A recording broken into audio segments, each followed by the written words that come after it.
back to the How to Podcast series. Podcast Growth Nation, you'll be listening to somebody you know very well just as soon as he starts talking. This gentleman shows up in a Zoom room singing. He comes into the room singing, and it's the best thing ever. Kevin Palmieri is on the podcast. I have been listening to Podcast Growth University.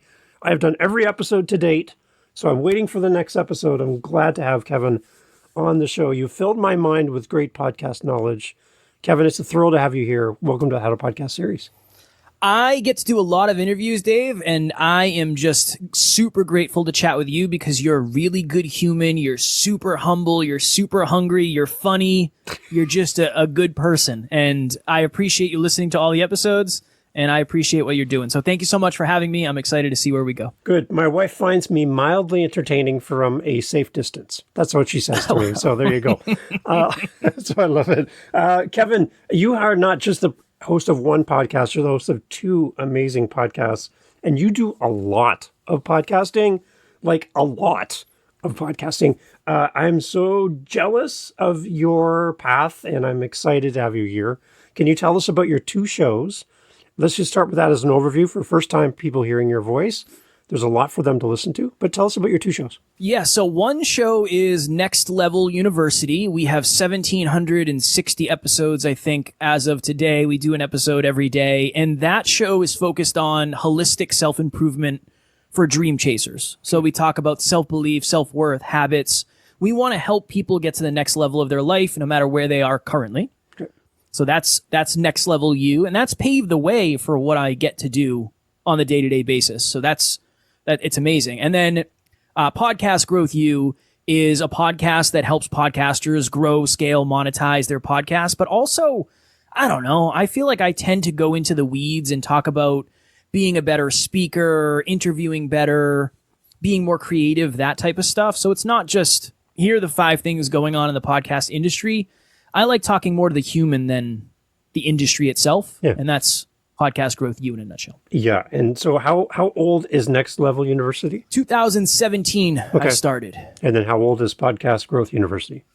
Oh, Podcast Growth U is just a wee baby. I think we're 2 years in. I think we're 106 episodes in, so a little over 2 years. Excellent. And you've now turned all of this into a career. You have an amazing team that you work with that support you in all of this. A shout out to your team too, as well. I'd like for you to, I see on your website, they're all listed there, but this amazing group of people, what do they mean to you? Oh man. As anyone probably feels in the beginning, it's really hard to get people to lean into your somewhat delusional goals. Yeah. And our team has believed in us since the very, very, very beginning. For the team, it's not about having a job or a position. Everybody is into self-improvement. Everybody tracks habits. Everybody wants to become the best versions of themselves. And I think everybody finds so much purpose in serving an amazing community. And I love the fact that you wanted to give them a shout out because I get to be on interviews all the time, but there's a lot of things happening behind the scenes that nobody will ever see. And it affords me the opportunity and privilege to do this. So yes, couldn't do it without the team, the most aligned humans on the planet, and I would put our team up against any team on the planet. Excellent. And you also help podcasters as well. Talk a little bit about that. It got to the point where I don't know, I think we were like 300 or 400 episodes in, and one of my mentors at the time said, "Hey, I know someone who wants to start a podcast. You should help him." And I said, "I don't know what gives you the wild idea that I have any idea what I'm doing." And he said, "Well, you have a bunch of episodes. You've done this. You know how to do it. You know the ins and outs of it. You should help." And I said, "All right, I'll see what it looks like." And that became our first production/coaching client. And since then, we've launched hundreds of podcasts and we have constant shows that we're producing. So yeah, the ultimate goal is I wish I knew what I know now at the beginning. And I really wish that somebody would have told me what to expect. Yeah. I really wish somebody sat me down and said, "Kev, don't expect almost anything to happen for the first couple of years and just work on your craft and get better and get better and get better." And that's who I aspire to be when I'm coaching people. I don't have the magic bullet. I don't have a one thing will fix everything. I talk about the unsexy fundamentals, and that is me and my coaching in a nutshell. You have a lot of chair time. You have a lot of time behind a microphone in your face, whether leading the conversation or being a guest. You've learned a lot.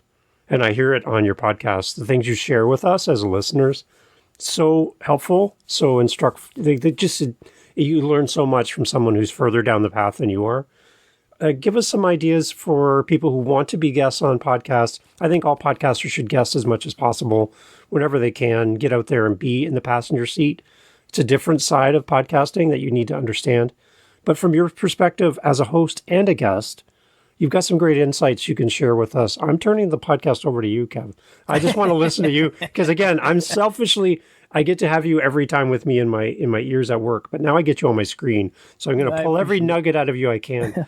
Please. So for those that are contemplating being a guest as a podcaster, what kind of things can you share with us? Good practices, good things you've seen in the space to help us be better at podcast guesting. A good practice, one where a lot of people get stuck, just and pardon the way I say it, eliminate any entitlement you have when you're reaching out to be on podcasts. I go on shows all the time where it's literally their first episode. I don't care. I don't care how many listens you have. Dave, I didn't ask you how many. I don't care. Yeah. I want to get really good at podcasting.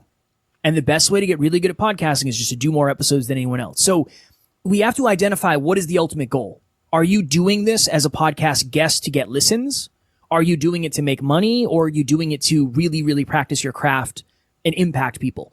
Because that's going to dictate what shows you do, what shows you don't do. I cannot speak highly enough to the platforms that are out there now to get interviews and be interviewed. Podmatch, Matchmaker.fm, podcastguests.com is like an email service. It's the easiest it's ever been to get on shows. It's very, very, very easy. This is a huge differentiator. Yes, in an ideal world, the host is going to research you before you guest on their show. But you should also research the show so you know exactly how it's going to go. Yeah. And you can speak eloquently to who the audience is, what you want them to take away. That's something that I've noticed a lot of people don't do. They just show up. It's on their calendar. They click the link. They end up in the Zoom room, and then they're there. I do research for every single show. And you and I had a pre-call, and when I rolled in, you were telling me about how you had the Christmas holiday podcast and all these other ones, and I already knew that because I already looked at your website and all that stuff. Yeah. Yeah. But I think that's a differentiator. Do not go immediately into your products and services and try to sell. Don't do that. Add value. Depending on what the podcast is, really, really have your story down, because that's the majority of people, depending on what niche you're in, but the majority of people are going to say, what's your story? Yeah. And you want to have a 5-minute version, a 10-minute version, a 15-minute version, depending on the length of time. So yeah, those would all be the to-dos for sure. But if I could only leave you with one, it would be research the show like you were the one doing in the interview, because it's going to help. And it might save you misaligned interviews. I had an interview this Friday. And yesterday I was looking over my schedule for the week, and I saw this one on Friday, and I was like, let me check this out. And it wasn't aligned.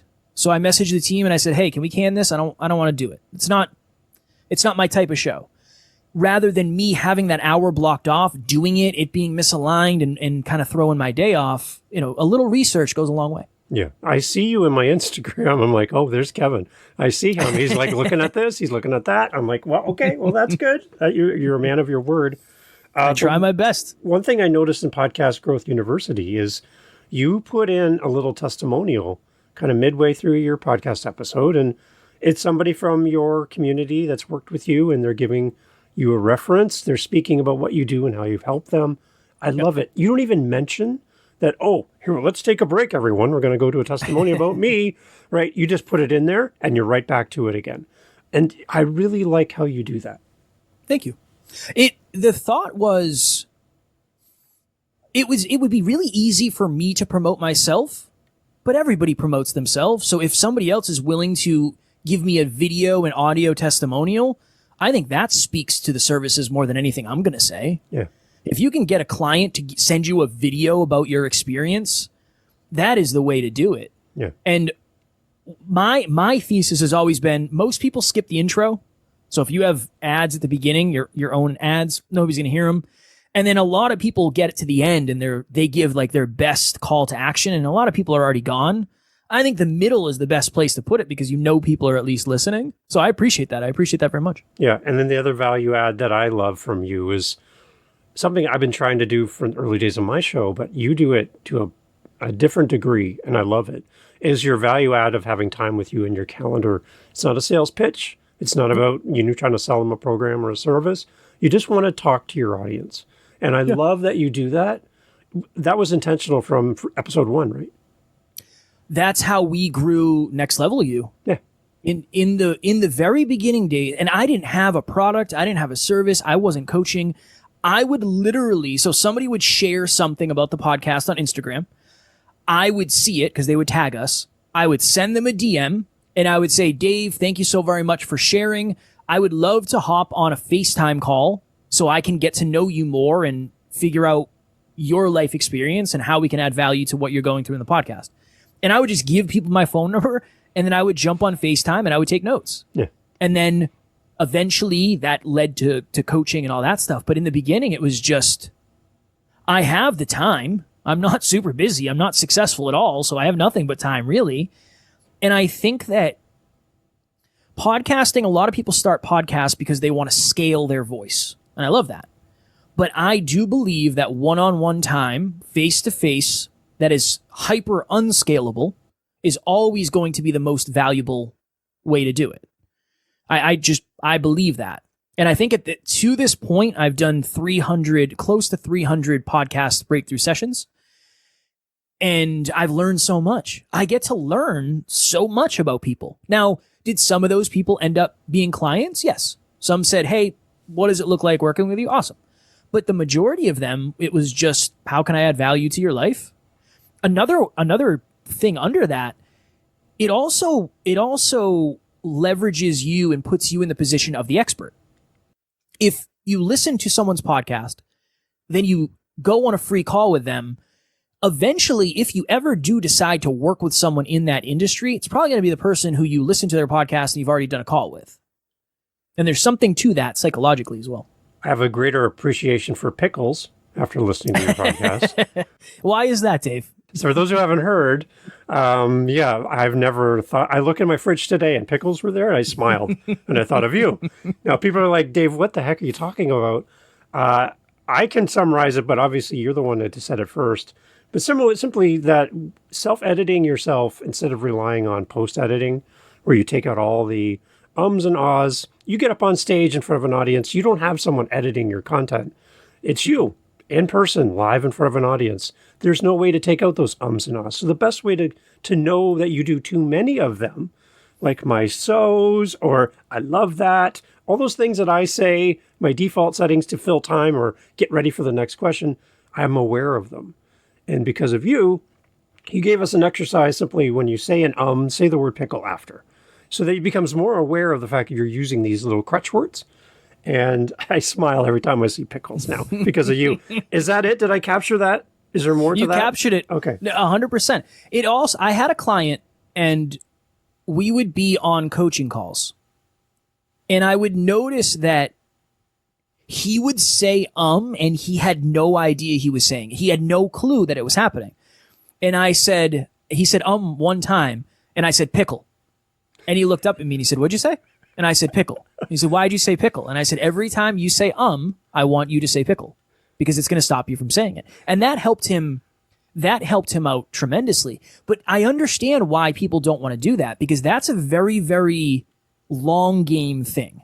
Understandably, if you want to do a lot of episodes and you're focused on getting better at the craft, the best way to do it is just not edit anything.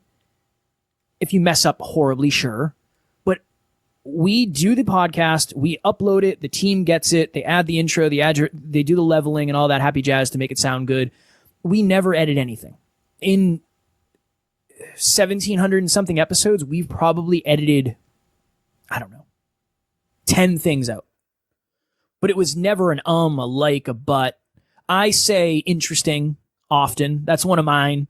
It's almost like. I say that often. So we all have crutches that we're working through. It just starts from a place of awareness. As soon as you said happy jazz, I got happy because that's one of the things I caught from you. I'm like, it's just happy jazz. I'm like, I'm using that now because of you. You're in my brain.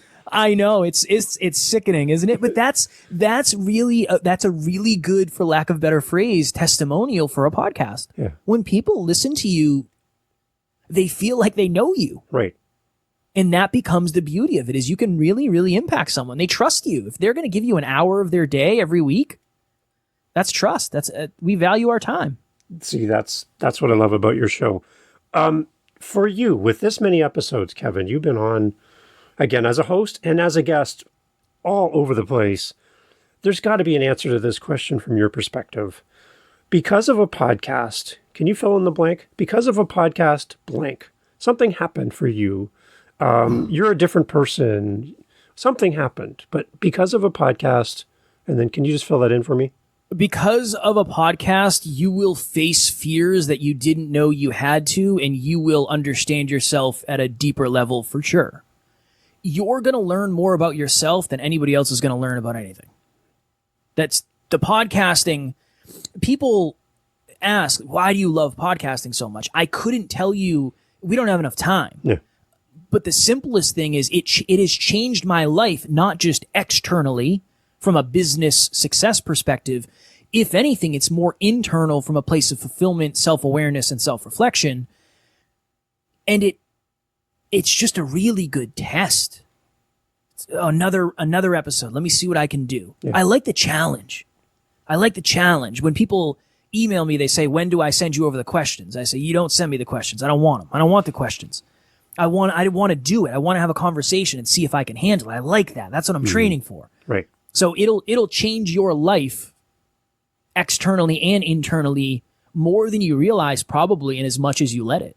So I want to talk about making money with your podcast and all that, because you're doing something very unique with this. But I want to set that aside for a second.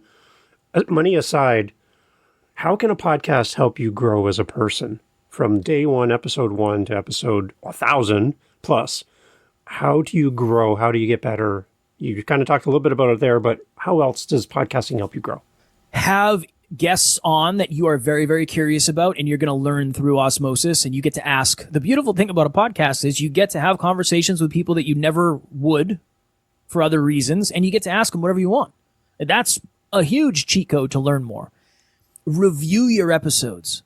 I know most people don't like hearing that. I understand. I hated my voice. I didn't like the way I looked. I am numb to it now because it's all I see every day.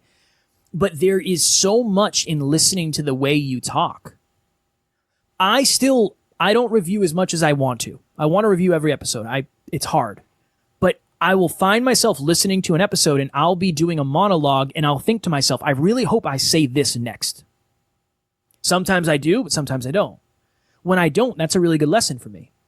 I don't know if I was in flow. I think I might have been somewhere else. I should have connected to this point. Yeah. So reviewing your content is a great way for you to see who you really are in live time. You're probably going to end up doing stuff that scares you. If you get a big interview for someone that you look up to, or if you're afraid of being on audio and video, you're going to have to face some fears and get outside your comfort zone. Right. That's amazing. That's huge. You're going to have to learn more skills. If you don't know how to audio edit, if you don't know how to video edit, if you don't know how to do production and you're not checking in with Dave on that, you're going to have to learn how to do that. So that's cool. It's a new skill set. Social media, that's a whole nother monster. So yeah, it's going to create necessity for you to do things that you would never have any other reason to do. I never wanted to learn how to video edit. That was never in the plan for me, but we wanted to do YouTube and make social media content. So I had to. All of that stuff. I think it also can help you facilitate discipline. Because in the beginning, it's this thing that very little people believe in. Nobody really believed in what we were doing in the beginning. Understandable. It sounded wild. I get it. But it took a lot of discipline for me to say, well, I can't come to blank tonight because we have a really big interview. It made me feel like I was really on purpose and really focused and really intentional with all that I was doing. So those are some of the big ways. I think the word growth in Podcast Growth University is there for a reason. There could have been a bunch of other words you could have thrown in there and just done a podcast, but that word growth is important. And a lot of people are asking, Kevin, how do I grow my show? How do I grow my audience? And the one thing that I love about what you talk about is having your audience identify themselves to you. some way, whether social media, somehow, that they actually put their hand up and go, Kevin, I listened to your show. And that in that moment, you now have a connection with a listener. How can you expand on having your listener self-identify? Can we talk about that? Yeah, self-identification is the understanding that podcasts are great ways to build communities, except it doesn't capture the community at all. Dave and I could be we could be neighbors, and we could be listening to the same exact podcast. And unless I tell the host I'm listening, the host doesn't know. And unless I tell Dave I'm listening, Dave doesn't know. Yeah. So from the beginning, we realized that there's 1,000 people listening, but we only know 18 of them. Mm-hmm. Where are the other 900 and whatever it is, 82? Where are they? How do we find them? I think a lot of people create a podcast and then assume people are going to come out of the woodwork. Yeah. I prefer the term, you go find the people and you bring them back. Meaning they might already listen, but we haven't found them as listeners yet. So self-identification, self-identifying is creating an opportunity for someone to come out of the woodwork and say, I am listening to your show by joining a Facebook group or downloading a freebie or booking a free call or whatever it may be. That way you actually have a name and a face for that person. The reason that this is so big, and I didn't understand this in the beginning, is when we have calls to action on the podcast, there's two types of calls to action. There is highest probability and there's highest ROI. Highest probability is most people are not going to listen to your podcast and then buy your book or give you money. But if you have an opportunity for them to come do something that's a little bit higher barrier to entry, but it's completely free, you might not be monetizing, but you are getting them to self-identify, which means then you can build a real authentic connection. And that's really, I always think a Facebook group or a group in general is a really good way to do that, because until Apple Podcasts or Spotify creates their own little social media land where all of your listeners follow you there and you can see them, social media is going to be the best way to kind of encapsulate your audience. For a podcaster with 5, 10 listens, brand new podcaster just starting out, one of the suggestions I make to them is to focus on the listeners you have instead of worrying about the listeners you don't have. You know, these people are showing up for you. They're gathering for you on a regular basis. You could, in a small community like that, a small group of listeners, you can probably figure out who they are easier than when you've been doing it for thousands of episodes. So you have the scalability in your favor in that moment. So try to find out who they are. I did one thing on my podcast editing and support show. I noticed that I have a new listener in Germany for the last 5 of my 25 episodes. New listener. I can't see that listen in any of the older episodes, just the last 5. So at the beginning of my episode, I'm like, hey, everybody, welcome to the show. I just want to call out, I have a listener in this city in Germany. I see you. I've seen that you've listened to the last 5 episodes. Thank you. I'd love to hear your voice. Head over to my SpeakPipe link on my website. I want to hear what you sound like. I want to meet you, And about 3 weeks later, I get an email, and I don't know who it's from, but it says SpeakPipe, new message. I'm like, okay. So I press play. And it's like, this guy's chuckling in the background. He's like, hello, David. My name is Simit Patel. I live in Germany, and it's me. I am the one listening to your show.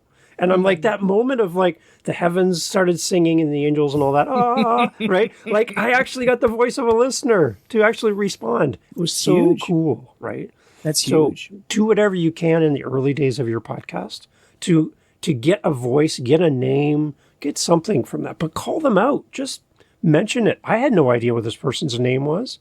I just took a shot in the dark that this might actually work, and it did. So try something like that. Well, even that mindset of, okay, you have 5 people that listen to each episode. That's a good thing, because it's not as hard to find those 5 people. Right. And if we connect that, we did a poll in our Facebook group recently. So the Next Level University Facebook group. And it was a question. How did you find this podcast originally? Because I wanted the data. I want to know where we got found. The number one way was word of mouth. So if you find the 5 people who listen to your show and you go above and beyond like Dave did, what are the odds they don't tell one other person? Right.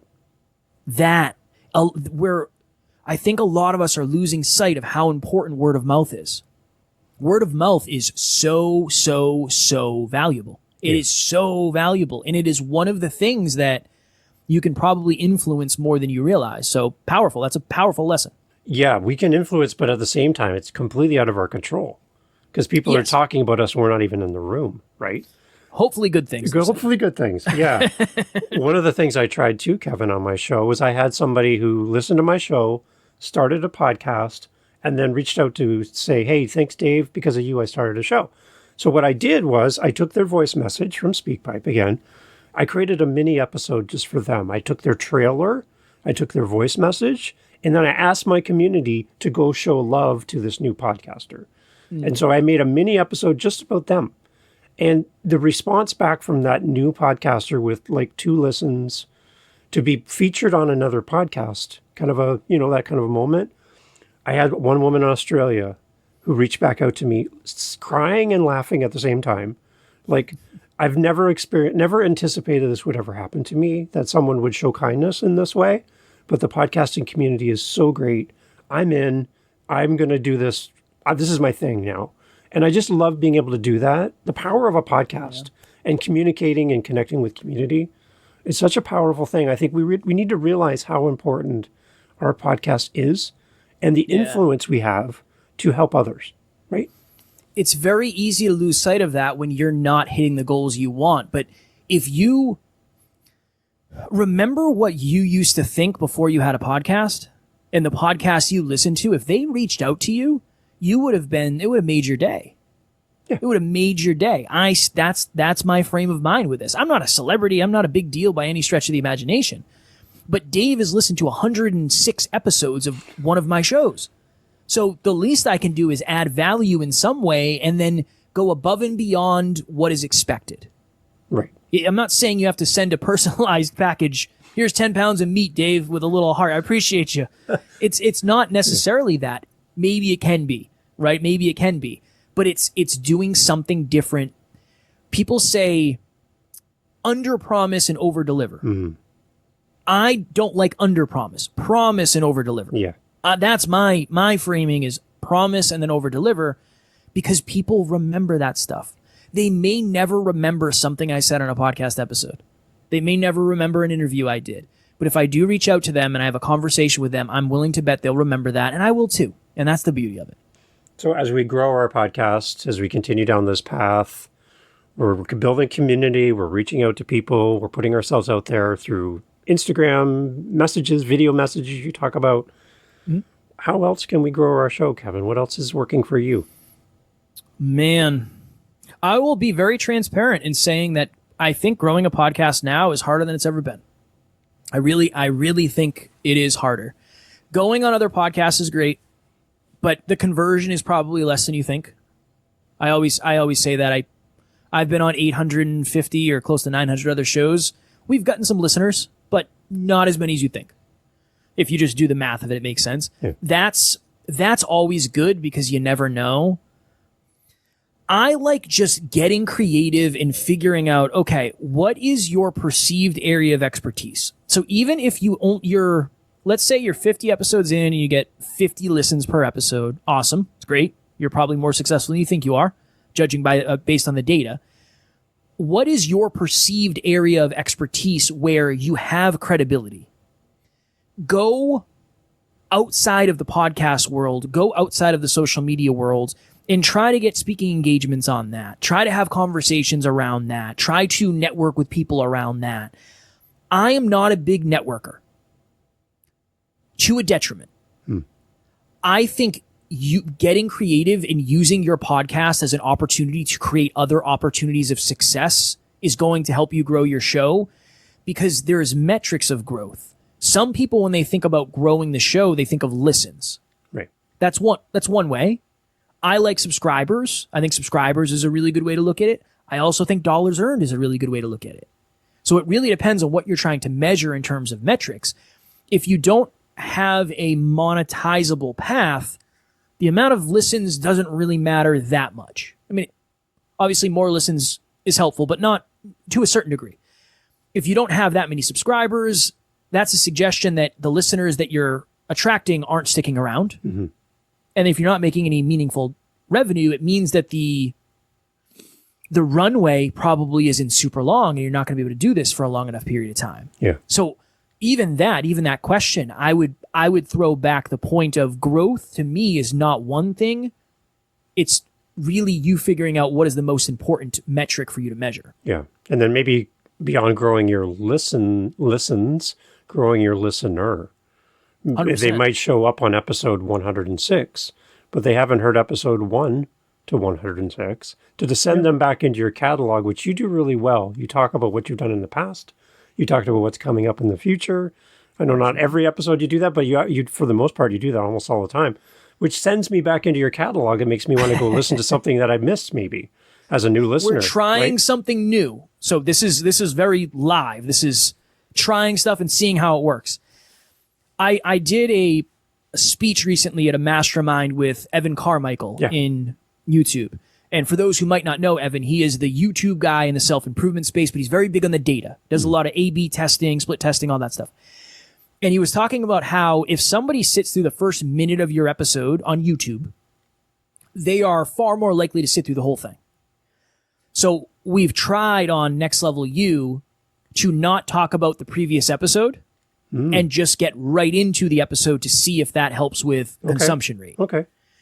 So I can report back, Dave, you can reach out to me and shoot me an email and say, Kev, is it working out? And then maybe you can add that to a future episode. But things have changed. When we were doing one episode a week, it kind of makes sense to say, make sure you check out last week's episode. But now we do an episode every day. So it's like, I don't really know. You're going to go back and listen to yesterday's. Most people already are. So it's another one of those examples where the way you're doing your podcast is also very dependent on the strategies that you practice or you don't. It's a good point. It's a very good point. And with that many episodes, to start at episode 1, that's going to be a big ask, right? Yeah. Yeah. Even 100 and however many, that's a big ask too. Yeah. So, but it's a little bit different. It's having a daily show. A lot of people love the sound of it and they're like, oh, that's the best thing ever. It's also harder to be sticky. Not everybody wants to grow every day. Right. Not everybody wants to get tough mirrors every single day. And we have some deep conversations. In year 1 of Next Level U, we had 1,047 listens. I probably had at least that, if not more, with Podcast Growth U, and I didn't do almost any promotion with Podcast Growth U. Wow. So it's niched. There's not that many shows about podcasting. Yeah. I didn't do any marketing. I don't have a website. I didn't do any SEO. It just kind of worked that way. You never know. You never know. It's interesting. But I also didn't care. Yeah. I don't really care about how many downloads I get because I'm just going to do it forever and eventually it'll be more successful than it is today. Right? Yeah. That's kind of my thought process. Okay. Do you see audience members moving back and forth between the two shows? Yeah, more than I expected. Okay. I did not expect that to happen at all. That was never in my mind. I think I have a blind spot around how many people actually want to start a podcast. I just think, to me, some people do, but I think it's probably a higher percentage than I ever really thought. And my business partner's been saying that since the beginning. He's like, Kev, we have a lot of listeners who are going to want to start a podcast eventually. It's like, maybe. I don't know. So for me, it was kind of a blind spot, but I've been pleasantly surprised with that. The way it's kind of worked is I go on a podcast. Oftentimes they come listen to Podcast Growth U. Yep.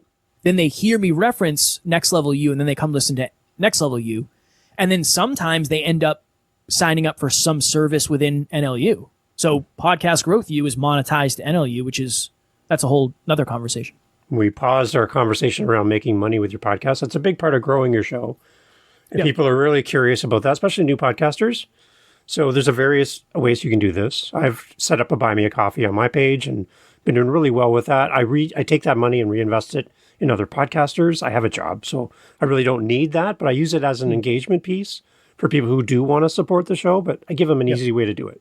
So that's their setup, but I really don't have any ads or anything. But you've actually done this really, really well, and I really admire how you've done this and how you've framed this. But talk to us about making money with our show. For those that have a coaching slant to what they do, this is going to work really well for you. But can you give us an overview as we kind of getting close to the end here? Yeah, the ultimate thought is if you don't have a podcast yet, make the podcast about something that you can add value to your audience at a deeper level eventually. So all I mean by that is if you're a personal trainer, you probably shouldn't start a podcast about engineering. You should probably start a podcast about fitness, weight loss, physique, whatever it is. That's step one. I've noticed a lot of people are really good at one thing and they have an opportunity to monetize that one thing, but they go in a completely different direction and it becomes a kink in the hose, for lack of better phrasing. So my ultimate thought with monetization is most people are told to do ads, to do sponsorships, to do affiliates. As of today, I think we have 1,040,000 listens, something like that. If we were to do ads and sponsorship, let's just say ads, and the average company is paying $25 to $50 per 1,000 listens. Yep. We would have made $50,000 over the last 7 years. Even if we made, let's just say it was 100,000, we would have gone out of business. Mm-hmm. Because $7,000 a year for 7 years, 49,000 for two people in a team. There's no way we could possibly be where we are today. So I realized pretty early that that's not the way that most independent podcasters are going to win. Right. Where we kind of lose sight of the fact that the 1% of the podcasts, the 1% that are the super successful podcasts are also the 1% most listened to podcasts. And then we think, well, we'll just do what they did to get to where they are. We have to be more creative because we don't have millions of dollars backing us. And we don't have the advertisement channels and the platforms that they do. So the ultimate thought is, whatever you talk about on your podcast, your ultimate bottom of the business thing should be solving your listeners' problems in this bucket to a deeper, more valuable extent. I'm not saying you don't give away your best stuff. Every single episode of Podcast Growth U is exactly what I'm learning, and I try to give away the best stuff I have. I don't want to, well, if you want to hear the rest of the episode, you got to do a coaching call. That's not how I want to do it. And then ultimately, when people self-identify, you add more value and add more value and add more value. And eventually, maybe somebody wants to hop on the phone with you for free, and you add more value. And then you become the person in their brain that can help them solve the problem that your podcast is about. And then sometimes it takes a year or 2 years before they reach out to you. If you want to make money right now and you're a coach, I would say find 5 people who have self-identified, start coaching them completely for free, do 2 months or a month, and then at the end say, I really hope you enjoyed this. I would love to keep working with you, but now that whatever the truth is, I don't have as much time as I did before. What do you think of $50 per call? That's how I did in the beginning, and I ended up getting all 5 people I was working with, and that became kind of the monetization strategy. Not saying you can't do ads. I'm not saying you can't do sponsorships.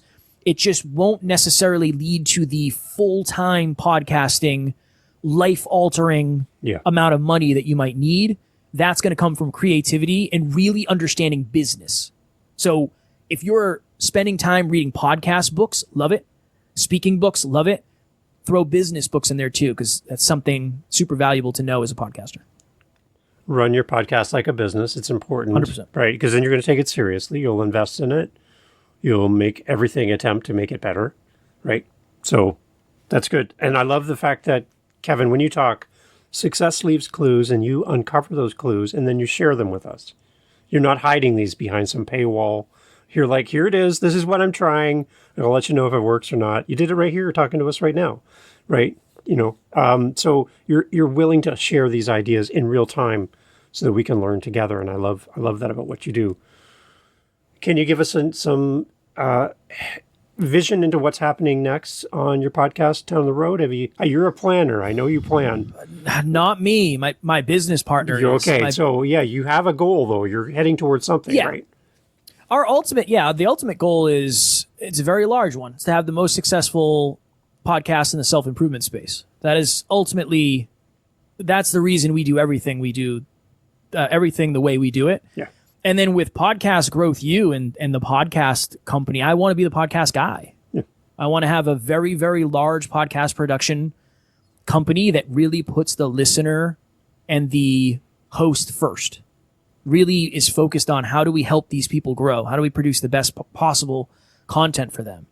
Those are really the two big pillars that lead us to do everything that we want to do. When I don't want to do an episode, it doesn't matter. I mean, if you really want the goal, if you really want that, you got to do this episode. I have 2 episodes I'm doing tonight. It's going to be a late night, but that's what I signed up for. So yeah, it's really to impact as many people as possible.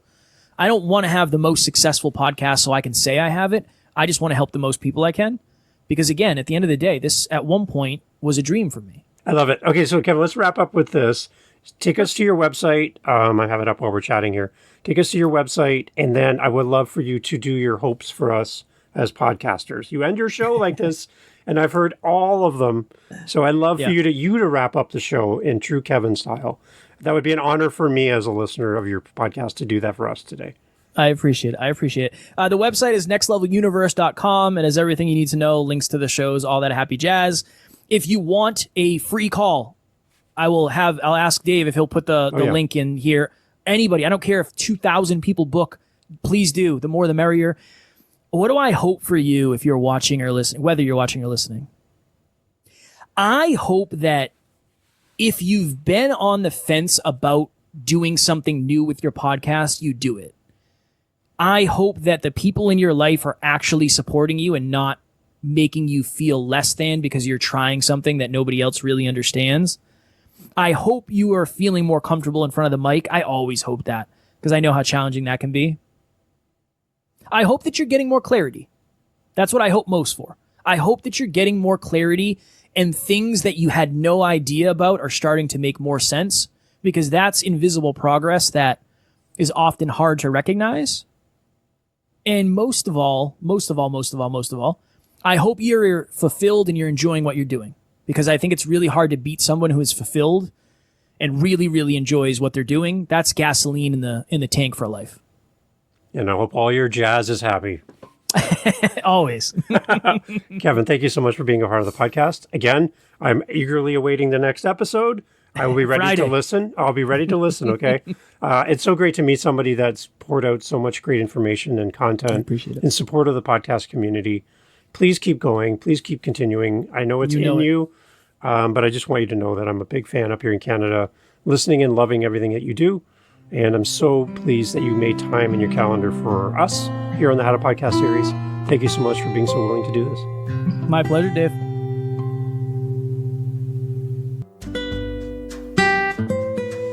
Hey, thanks for being here at the end of the podcast. This is just for you because you're still here. Thank you for your support for the podcast. Thank you for listening to the show, sharing it with other podcasters. Maybe somebody you know is thinking about starting a show. I would love for you to say, hey, wait. You should go check out the How to Podcast series. It's got everything you need. And Dave as well is included. You get one free Dave with the How to Podcast series. I'm included with it. So kind of a bundle thing you get. To that point, mentioning it in the podcast, definitely want to remind you here at the end, there's a link in the show notes. Starting it this summer, I'm working through this. It's a way for us, you and I, to have a conversation around podcasting. I want to help you. And I've been doing this for people who listen to the show now for almost 3 years.